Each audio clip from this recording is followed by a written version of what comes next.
My name is Pastor Rick Randall. I'm the pastor of the Austin Cornerstone Church in Austin, Texas, and head of the Austin Coalition, which is a coalition of Austin Cornerstone Coalition, a coalition of pastors who are committed to fairness and justice in our city. I also happen to be the senior chaplain for the Austin Police Department. As someone who has pastored for 40 years and someone who has served the police department for 16 years, I have a kind of a unique perspective to bring to this particular bill, which I have read. But I want to establish, since I think there's some words that have been thrown around, I'd like to throw around some of my own. I'm a Vietnam-era veteran of the United States Navy, sir.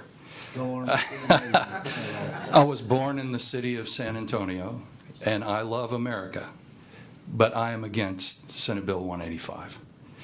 I've heard a lot of things today, a lot of more heat than light, I would have to say. But one of the things I've heard has been, don't worry, there are laws against racial profiling. It won't happen. I teach racial profiling to the Austin Police Department, not how to do it, how not to do it. And as I'm sure Senator Garcia will verify, it is very difficult to prove racial profiling. It's not a matter of the Fourth Amendment, whether or not you have probable cause. It's a matter of the 14th Amendment, whether or not you are applying the law equally. And that's in the heart of an officer. So unless that officer confesses, you won't find that out. Trust us. Well, it wasn't that long ago, and it's not a horror story. It's a reality story. The chief of police of Gerald, Texas, was convicted of using his office to intimidate and extort illegal aliens in his city. That's real. The other thing I would say is, as a pastor of an ethnically mixed congregation, I don't know how many of my congregation are undocumented or illegal because we don't ask them.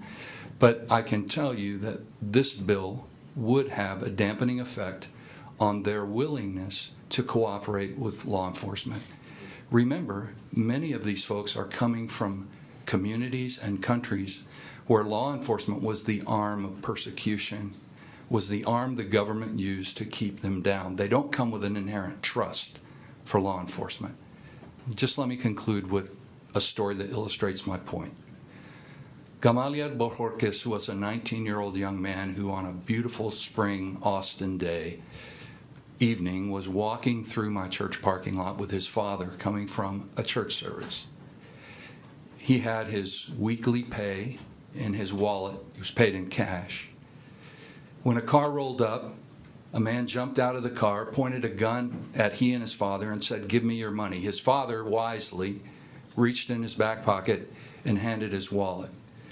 Gamaliel, with the impetuosity of a 19-year-old, dropped his wallet on the ground in frustration and was shot in the face. His father watched him bleed out on the pavement.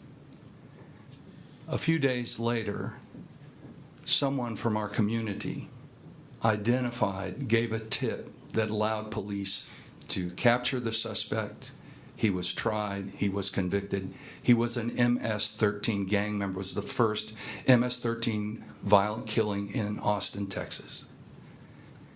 Every principal character in my story was an undocumented person, from the victim to the witness to the perpetrator of the crime. Give us a bill, senators, that addresses the criminals and protects the innocent. Please. Thank you, Pastor.